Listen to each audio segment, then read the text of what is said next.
प्रलंबित आहेत त्या प्रश्नाला वाचा फोडण्याचं काम हे पत्रकार असेल, अनेक आमचे लोकप्रतिनिधी असेल या ठिकाणी आम्ही करत असतो। आणि निश्चित माझ्यावर खूप मोठी शहराची जबाबदारी आहे, ती माझं प्रामाणिकपणे मी या ठिकाणी जे काय आपल्या शहरासाठी आपण करू शकतो ते मी प्रामाणिकपणे या ठिकाणी मी प्रयत्न करणार आहे। आणि आपल्याला माहिती आहे अनेक प्रश्न असतील या ठिकाणी, उद्यानाचे विषय आहेत, आपल्या अनेक सोलापूर शहरामध्ये जे उद्यान आहेत, उद्याने ओस पडलेले आहेत, त्या उद्यानाचा विषय आहे।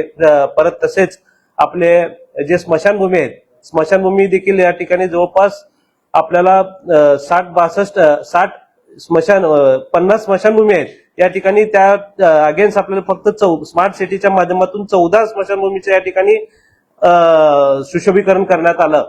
पण त्यात बाकीचे जे काय अजून राहिलेले आहेत त्याच्या देखील आपल्याला या ठिकाणी काम करायचं एवढं सांगतो। आणि सोलापूर शहरामध्ये स्मार्ट सिटीच्या माध्यमातून अनेक कामं या ठिकाणी झालेले आहेत, पण त्याचं मेंटेनन्स न होता या ठिकाणी मेंटेनन्स कसं केलं पाहिजे, झोनच्या माध्यमातून जोपर्यंत झोन निर्मिती होत नाही। मी जेव्हा महापौर झालो मला एकच कारण का मी हातदोड भागातून मी या ठिकाणी निवडून आलो, गेले 4 टर्म झाले मी हातदोड भागाचं त्या ठिकाणी प्रतिनिधी करतो। समाजातले जे काही शेवटचे बारीक सारीक जे गोष्टी आहेत ते मला सर्व ज्ञात आहेत। आपला सोलापूर शहर सुंदर सोलापूर शहर आपल्याला जर करायचं असेल तर झोन निर्मिती होणं हे गरजेचं होतं। म्हणून एकच झोन जवळपास एक प्रभाग 4 झोन मध्ये वाटला गेला होता।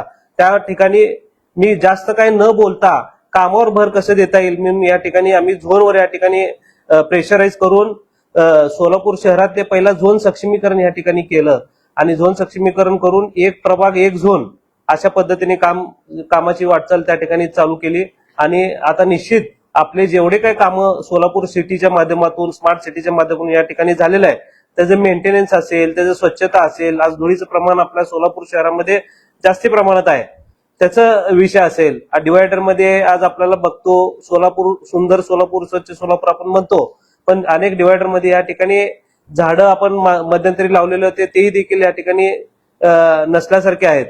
तर कुणाला आपण संस्थेला या ठिकाणी काय टॅक्स बेनिफिट देऊन शास्ती फी असेल, शास्ती फीच्या माध्यमातून आपण शास्ती फी दरवर्षी 50% माफ करतो, तर शास्ती फी 100% माफ करू, पण तुम्ही हे झाडं जगवा म्हणून आपण त्या संस्थेला जर दिलं तर निश्चित आपलं सोलापूर सुंदर या ठिकाणी दिसेल असं मला वाटतं।